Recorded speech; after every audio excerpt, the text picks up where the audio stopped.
Bismillahirrahmanirrahim. Osmanlıca belge okumaları dersine hoş geldiniz. Bu hafta okuyacağımız belge türü bir ilmi haber olacak.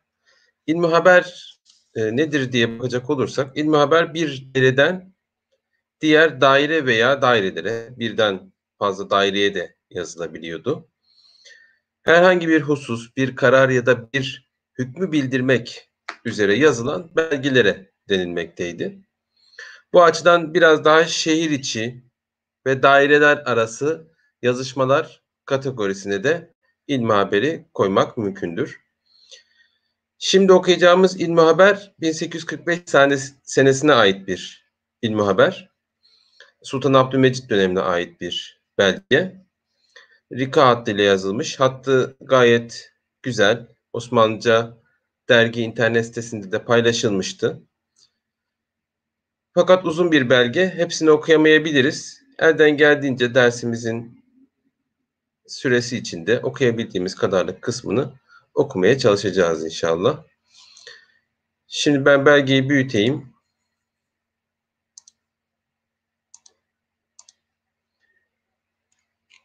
Belge bu şekilde sayfa ortadan ikiye ayrılarak iki taraflı olarak yazılmış. Şu kısmında davet kısmını görüyoruz.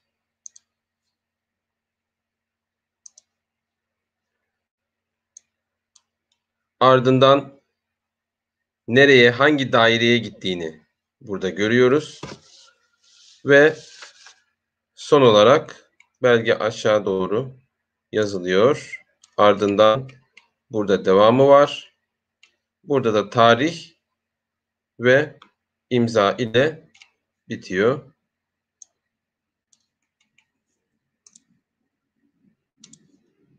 Şuradan okuyarak başlayalım inşallah. Mümkün olduğunca büyütmeye çalışıyorum.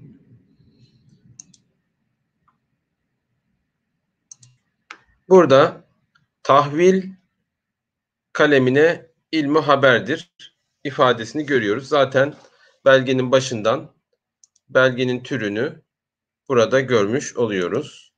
İlmi haber olduğunu görmüş oluyoruz.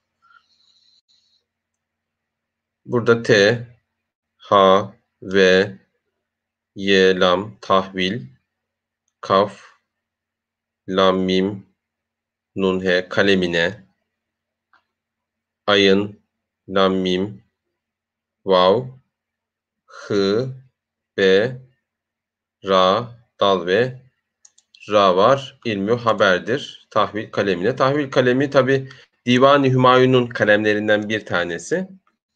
Yine Ruus kalemi de var. Burada da zaten Ruus ve tahvil kalemlerindeki yaşanan memur sıkıntısı, o kalemlerde yapılması gereken bir kısım düzenlemelerin ile ilgili bir belge. O açıdan aslında bir manada Osmanlı Devleti'ndeki bürokrasi ile ilgili de o dönem yaşanan sıkıntılarla ilgili de bilgi sahibi olmuş oluyoruz. O açıdan yönetim bilimi açısından da aslında önemli bir belge diye düşünüyorum.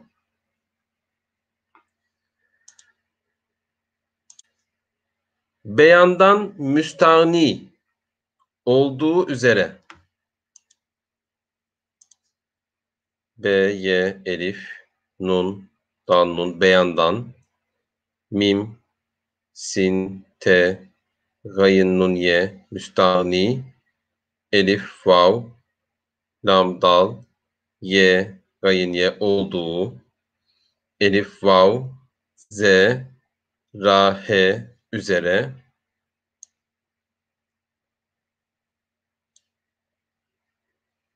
bir müddetten beri Divan-ı Hümayun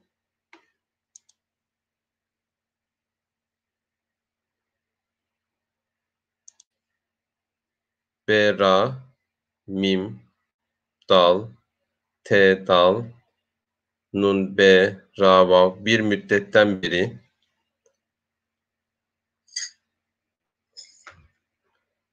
dal, ye, vav elif, nun, divanı, he, mim, elif, ye, vav, nun, divan-ı Hümayun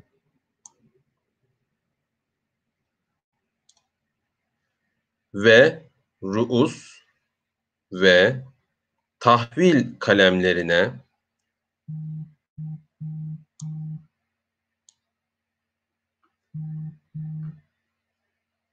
layıkıyla bakılamadığından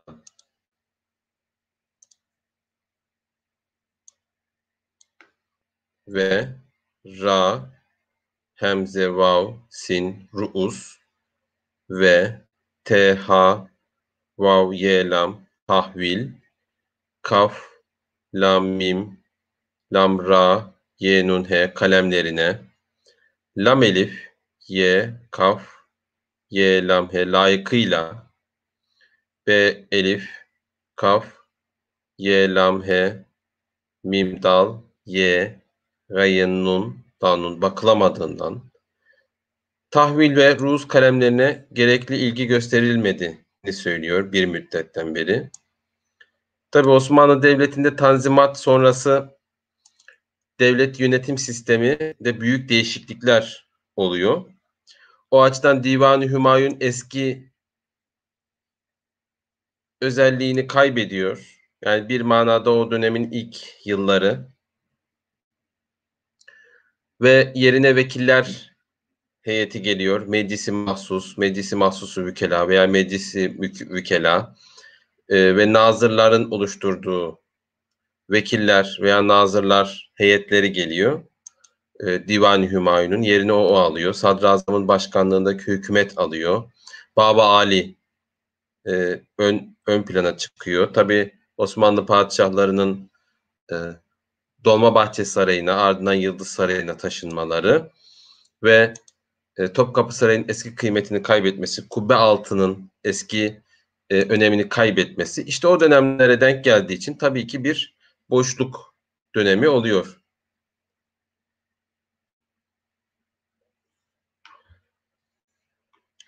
Usulü idareleri elif, sat, vav, lam usulü elif, dal, elif, ra, he, lam, ra, ye idareleri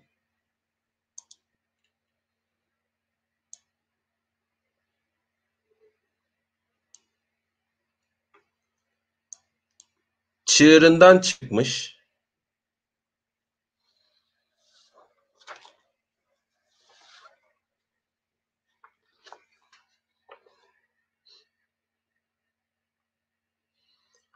ve müsteiddat ketebe yetiştirilmek.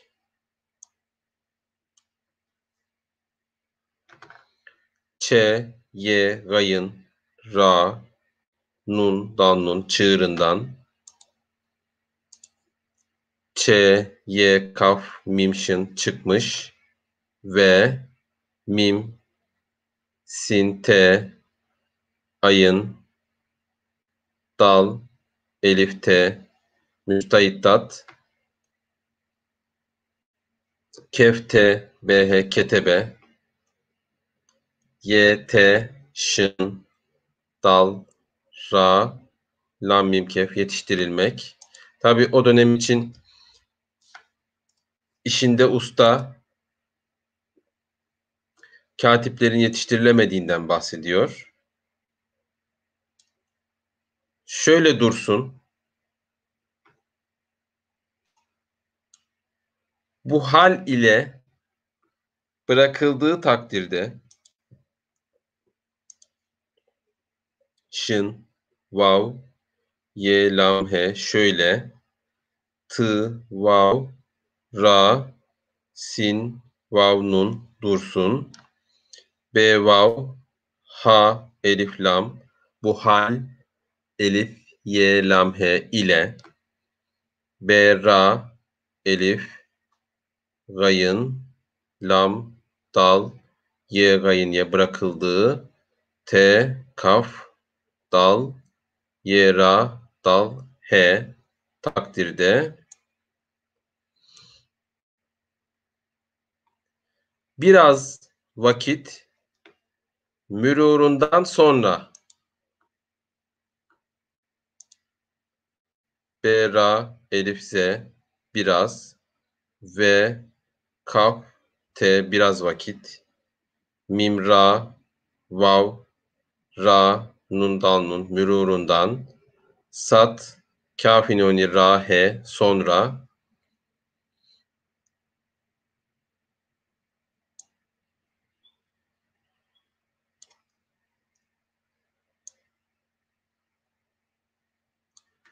Adeta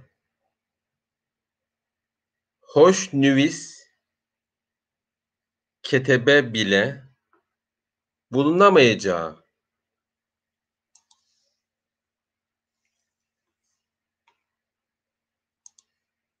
Ayın, elif, dal, t, elif, adeta, hı, vav, şın, hoş, nun, vav, yesin, hoş nüvis, ke, t, bh, ketebe, by, lamhe, bile, b, vav, lam, nun, he, mim, ye, he, cim, gayın, ye, bulunamayacağı. Yani hattı güzel olan katip bulunamayacağı bu gidişle.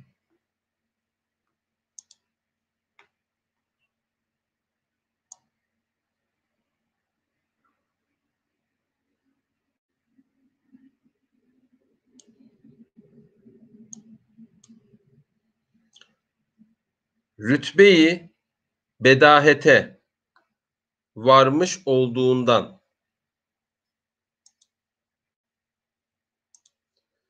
Ra, T, B, H, hemze, rütbeyi, B, dal, elif, H, T, H, bedahete, V, elif, ra, mim, şın, varmış, elif, vav, lam, dal, ye, gayın, nun, dal, nun olduğundan. Artık açıkça belli bu durum diyor. Asarı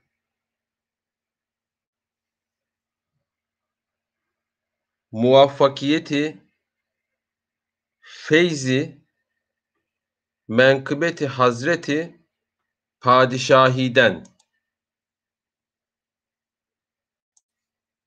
Elif, S, elif, ra, asarı, mim, vav, F, kaf, YT, muvaffakiyeti, F, Y, dat, feyzi, mim, nun, kaf, BT, menkıbet, ha, dat, rate, hazreti, P, elif, dal, şın, elif, he, ye, dal, nun, padişahiden.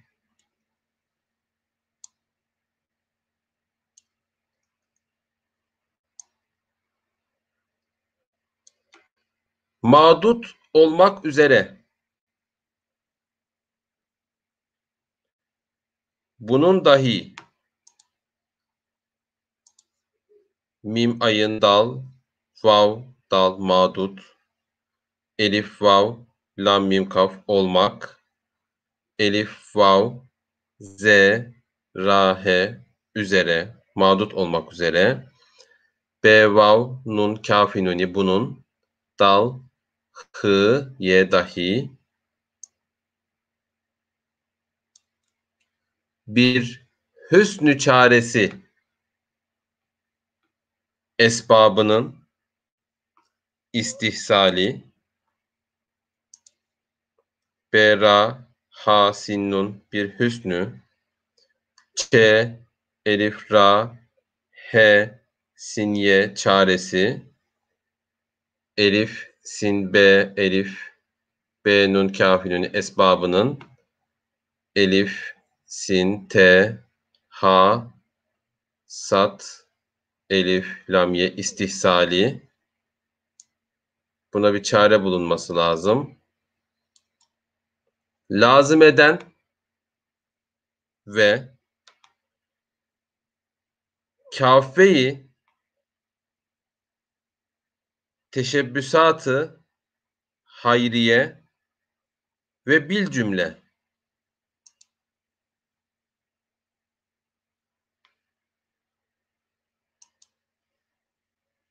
lam elif, z, mim, he, dal, nun lazımeden ve kef, elif, f, h, hemze, kâfe-i t, şın, b, s, elifte teşebbüsatı h, y, ra, y, h, hayriye ve b, elif, lam, cim, mim, lam, he, bil cümle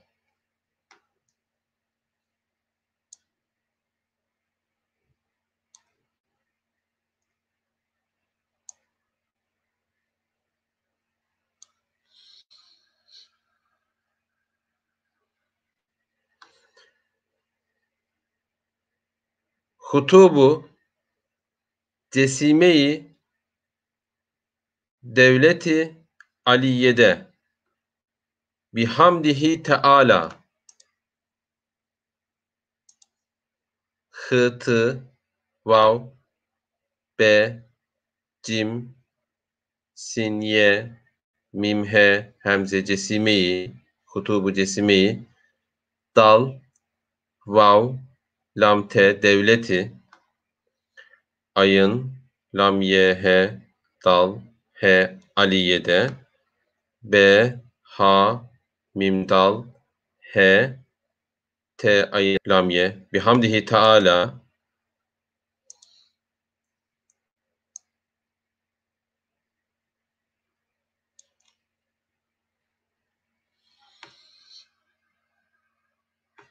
runüma olan teshilat-ı ilahiye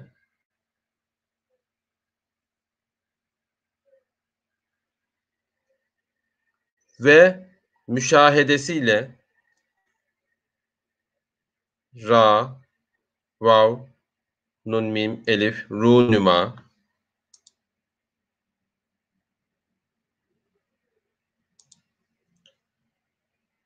elif, vav, lam, elif, nun olan te, sin, he, ye, lam, elif, te teshilatı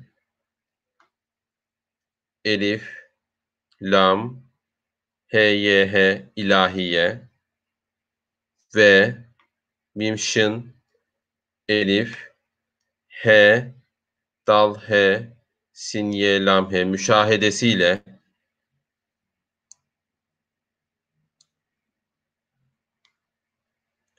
iktisabı mübahat ve müfaharet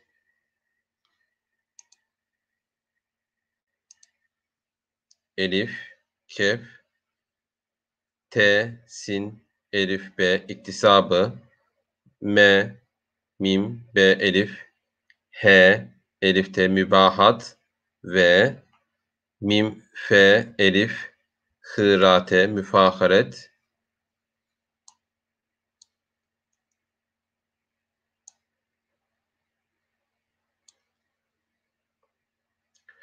oluna gelen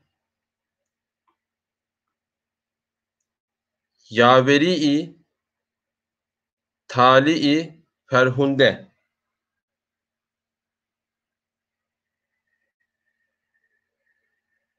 elif, vav, lam, nun, he, kef, lam, elif, nun oluna gelen ye, elif, vav, ra, ye, hemze, yaveri, tı, elif, lam, ayın, tali, fe, ra, hı, nun, dal, he, ferhunde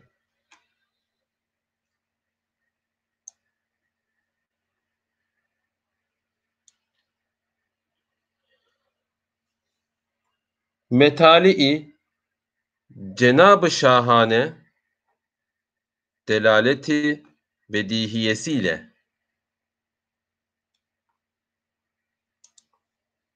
mim, tı, elif, lam, ayın, metali, cim, nun, elif, b, cenabı, şın, elif, he, elif, nun, he, şahane. Dal, lam, elif, lam, te, delaleti, b, dal, ye, he, ye, sin, ye, lam, he, bedihiyesiyle bu maddenin dahi pezirayı husul be, vav, mim, elif, dal, he, nun, kafinin bu maddenin dal, hı, ye dahi pz, ye, ra, elif, ye pezirayı ha, sat, vav, lam, husul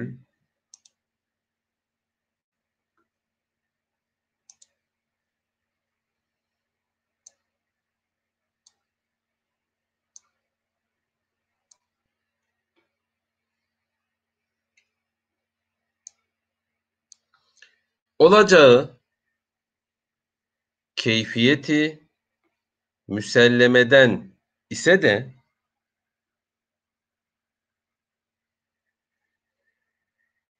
elif, vav, lam, he, cim, gayın, ye olacağı kef, ye, fe, yt keyfiyeti mimsin, lam, mihe müsellime,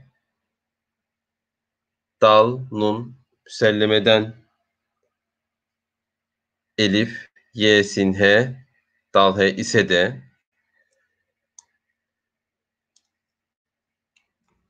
aklamı meskûrenin ıslahı ahvali, yani bu büroların ıslah edilmesi gerekiyor aslında.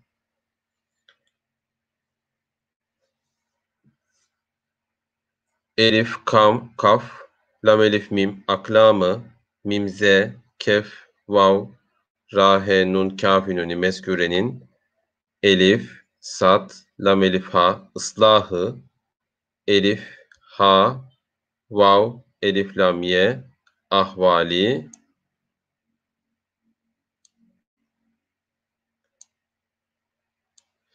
ketebe-i mevcudenin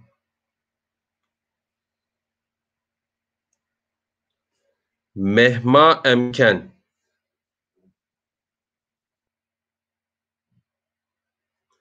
tevsi-i daire-i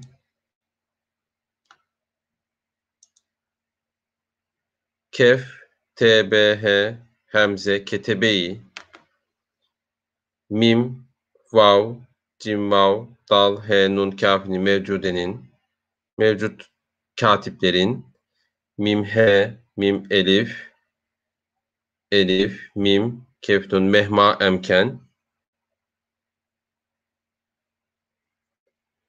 te, vav, sin, ye, ayın tevsi-i dal, elif, hemze, ra, he, hemze, daire-i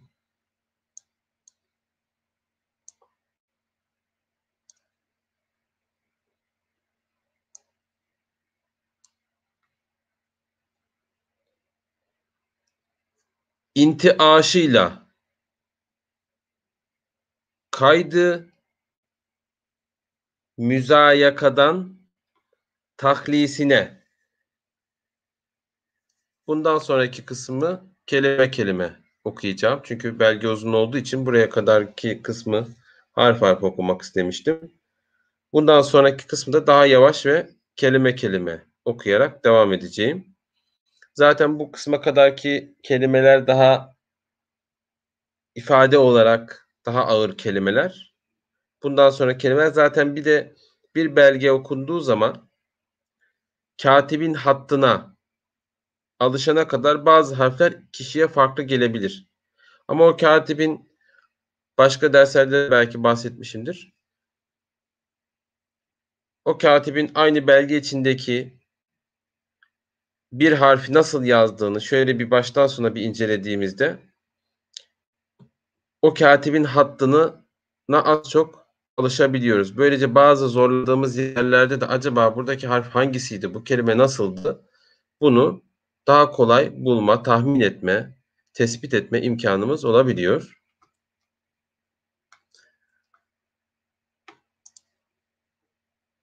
İntiaşıyla kaydı müzayakadan tahlisine.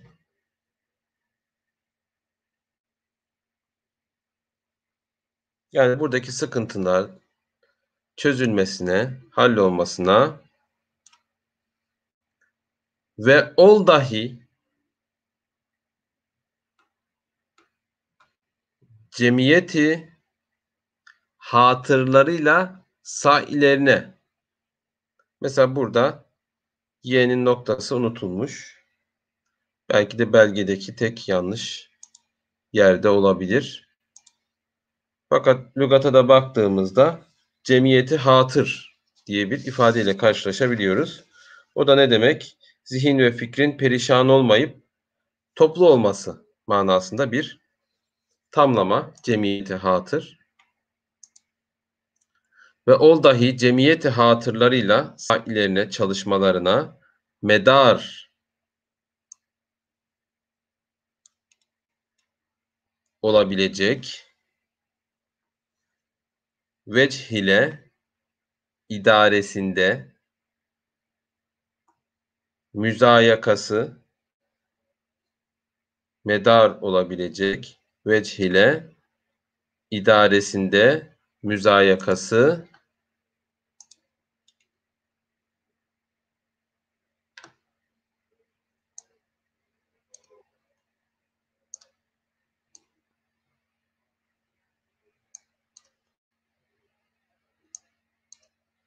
olanlarına rütbe-i kifayede, yani biraz sıkıntısı olanlara, katiplerin. Tabii demek ki o dönemde aynı sıkıntı var. Devlet memurları maaşlarını düşük görebiliyorlar. Veya orada Divan-ı Hümayun'da çalışan katipler maaşlarını düşük görebiliyorlar. Aldıkları maaşla geçinemediklerini düşünüyor olabilirler. O açıdan belki maaş düşük görüp de daha kalifiye katiplerin belki burada çalışmak istememesi, farklı yerlerde daha çok kazanmaları bu konuda sıkıntılara sebep olabilir. Zaten devamında hep maaşlardan daha çok bahsedecek. Rütbe-i kifayede maaş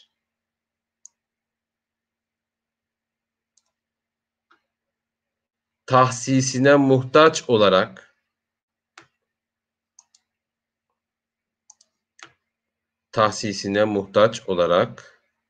Cenab-ı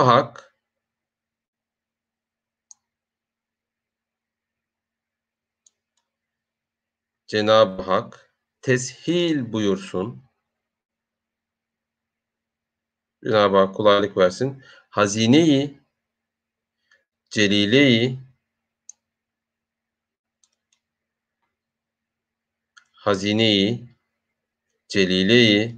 şahanenin,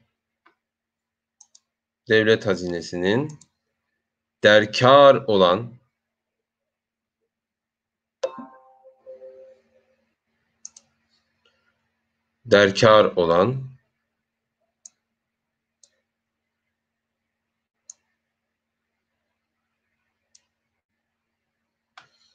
bunca masarifi la yuhsası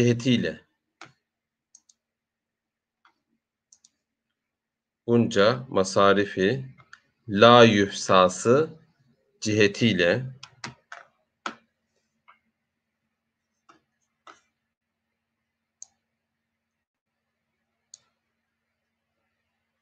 bila karşılıksız aklam-ı merkume için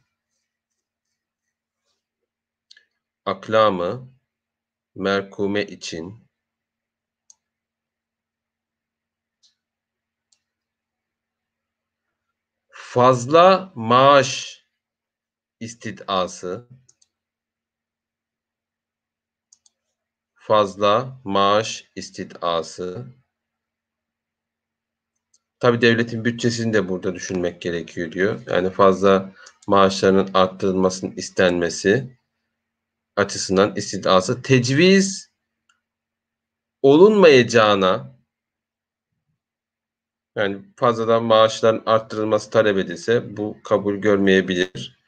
Tecviz olunmayacağına ve yine buna yine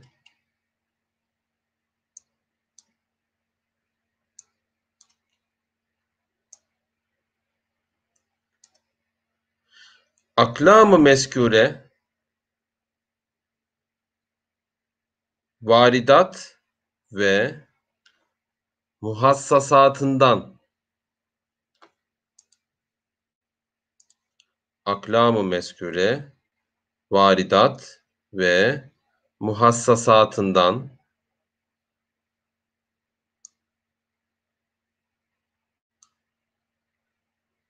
yani biraz kendi iç gelirlerinden, belki bu dönem için döner sermaye gibi bir çare bulunmak lazım gelip, bir çare bulunmak lazım gelip,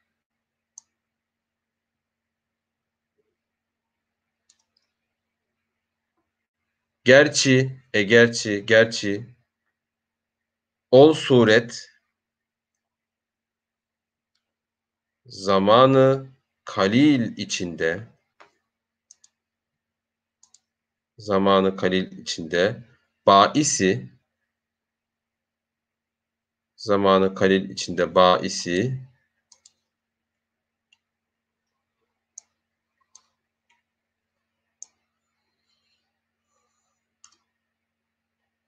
vüs'at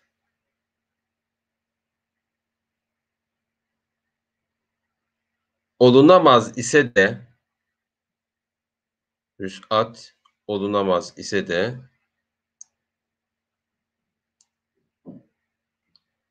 bir tedriç vücuda gelebilerek,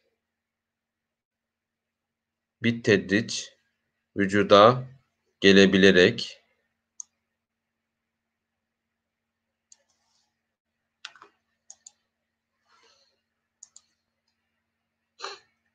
zarureti olanlara dahi,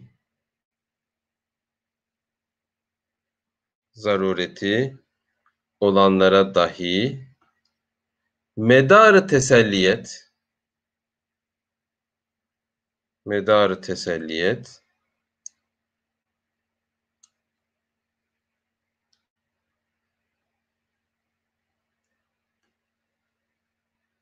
olacağına,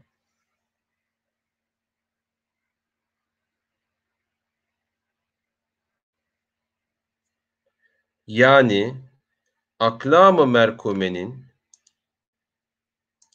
yani aklam-ı merkumenin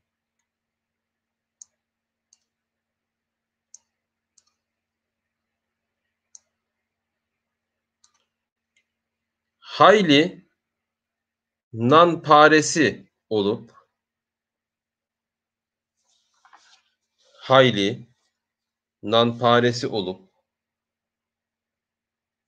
yani oranın bayağı geliri var diyor.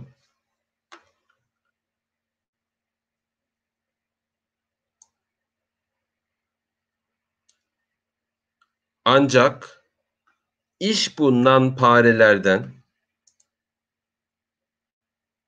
tabii nan ekmek demek, ekmek parası. Yani geliri var oranın. Ancak iş bu nanparelerden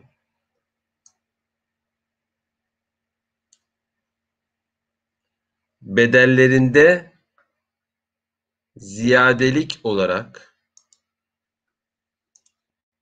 bedellerinde ziyadelik olarak mahlul olanlar,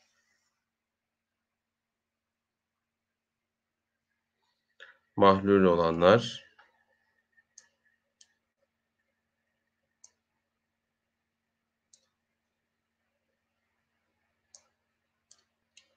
ekser zabitan uhdelerine, ekser zabitan uhdelerine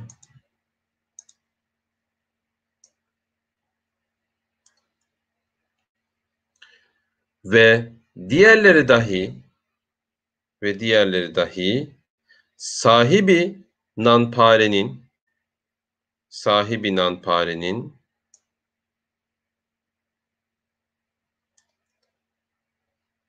vefatında hasbe şurut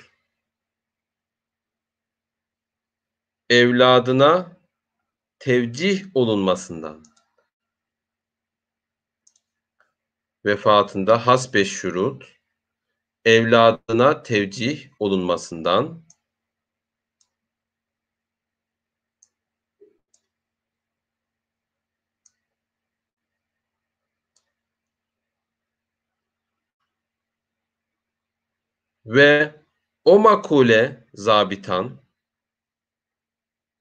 ve o makule zabitan saye-i Hazreti Şahane'de ve o makule zabitan saye-i Hazreti Şahane'de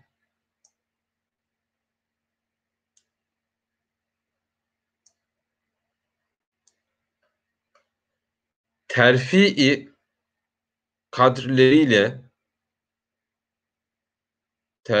kadrleriyle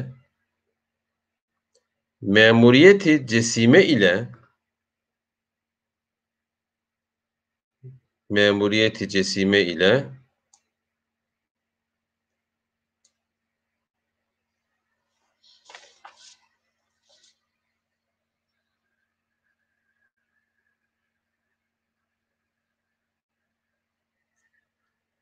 kamyap oldukları halde dahi kalemi nanparesi kamyap oldukları halde dahi kalemi nanparesi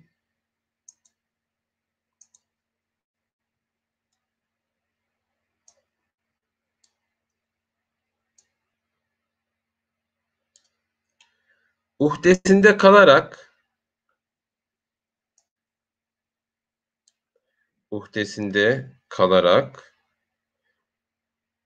ve bazı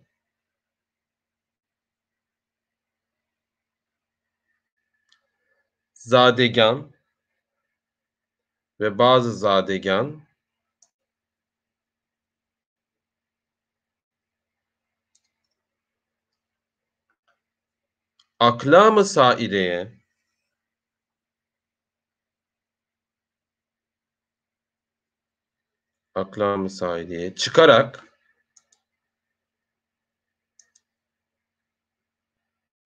aklam-ı saireye çıkarak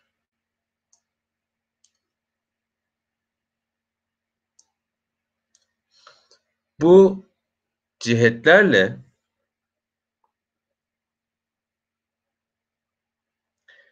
varidat ve muhassasatı aklam-ı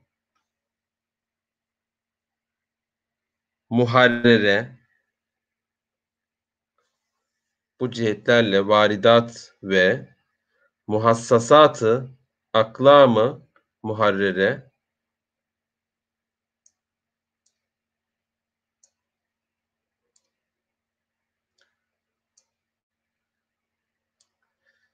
refte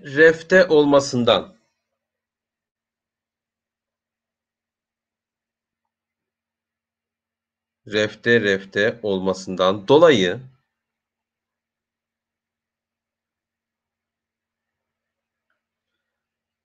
asıl kalemde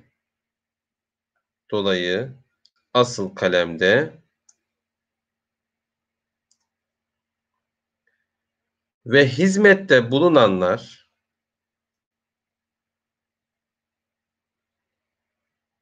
hizmette bulunanlar zarureti hal ile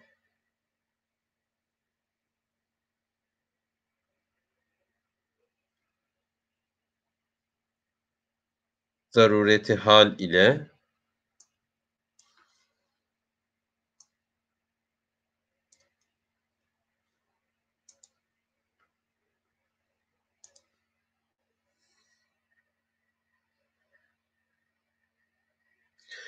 imrar ve evkat etmekte. İmrar ve evkat etmekte. Ve ekserisi pek çok ve ekserisi pek çok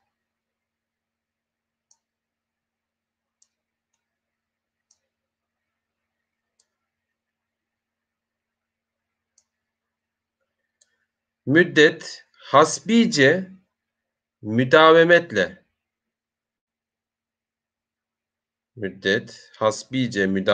epey bir zaman devam ediyorlar. Tabii buradaki mesele o dönemki biraz daha devlet sistemi, bugünkü emekli maaşı veya geride kalanlara, vefat eden memurların geride kalanlarına bağlanan maaşlar ve benim daha çok anladığım o kurumun gelirlerinin mevcut çalışanlara yeterince verilememesi, yani buradaki tabii o dönem yaşanan sıkıntıları o dönemin şartlarıyla değerlendirerek, o dönemki sistemlerle, bugünkü SGK, emeklilik ya da çalışma sistemiyle değil, o dönemin sistemi açısından değerlendirerek tabii bakmak lazım. Ama aslında o dönemki durum açısından çok önemli bilgiler içeriyor gerçekten ve uzun bir belge. Bir iki satır daha okuyup dersi bitireceğim. Ama inşallah önümüzdeki aylarda Osmanlıca dergide belgenin tamamının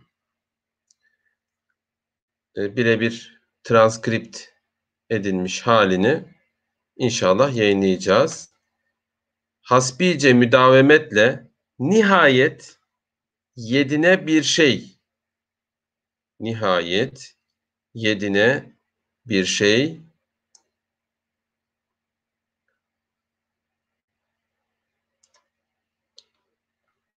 geçmeyeceğini ve iktisab-ı refah ve vüs'at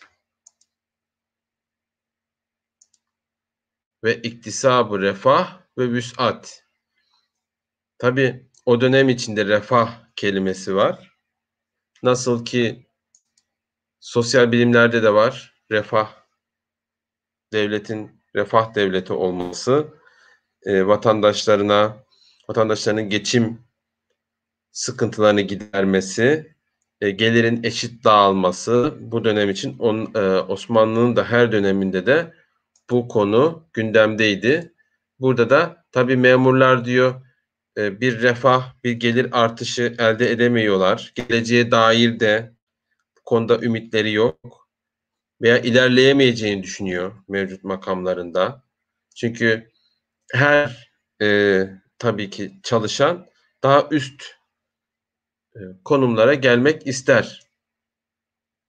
Bu o zamanki katiplerde de vardı. İktisab-ı refah ve vüs'at edemeyeceğini,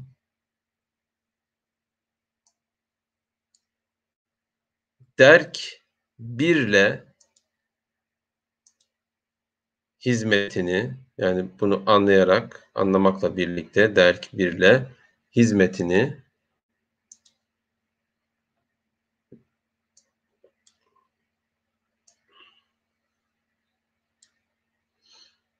terk eylemekte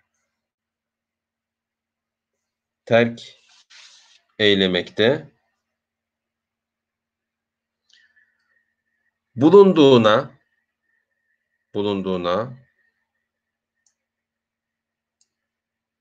ve saye-i şevketvaye-i Hazreti Mülükane'de ve saye-i şevketvaye-i Hazreti Mülükane'de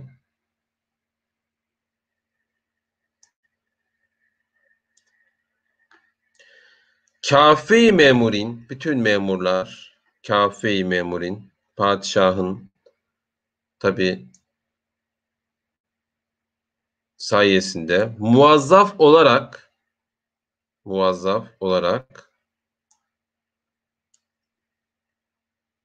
aklam-ı mezkure zabitliğinden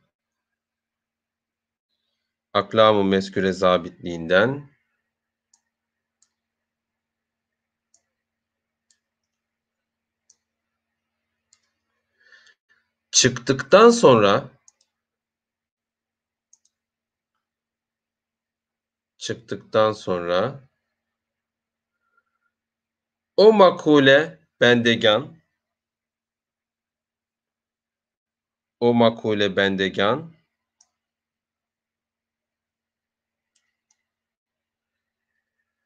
maaşlarıyla geçinip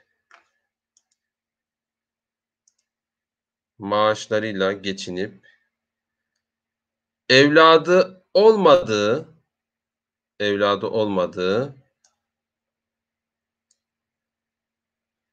takdirde ilerisini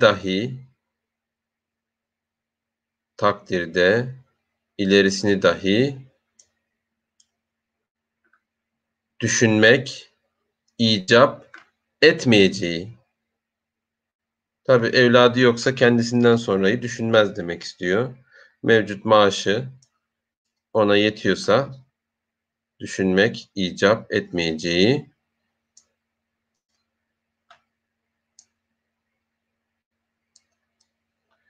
Misüllü kalemi nanparenin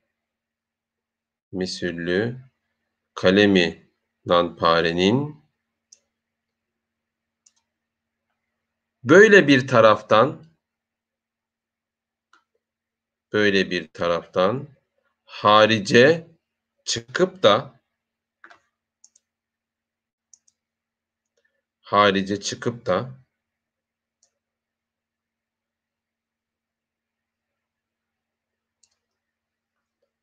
ketebenin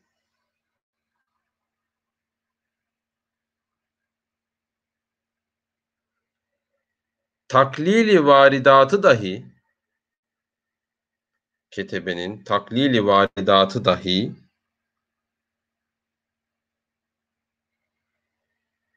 cümle indinde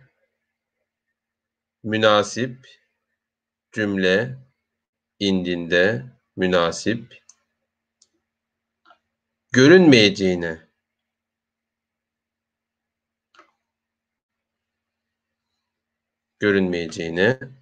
diyelim, burada bitirelim.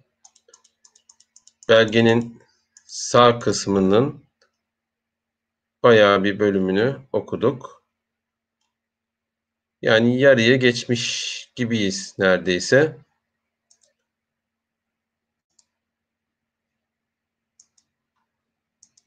İlmi haber tarzı belgelerin güzel bir örnekti bu okuduğumuz belge.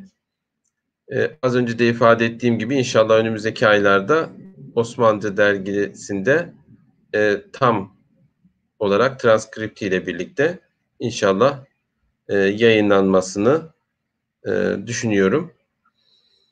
İnşallah faydalı bir ders olmuştur. Haftaya yeni bir belge türü inşallah okuyacağız. Görüşmek üzere. Hayırlı akşamlar, selamlar.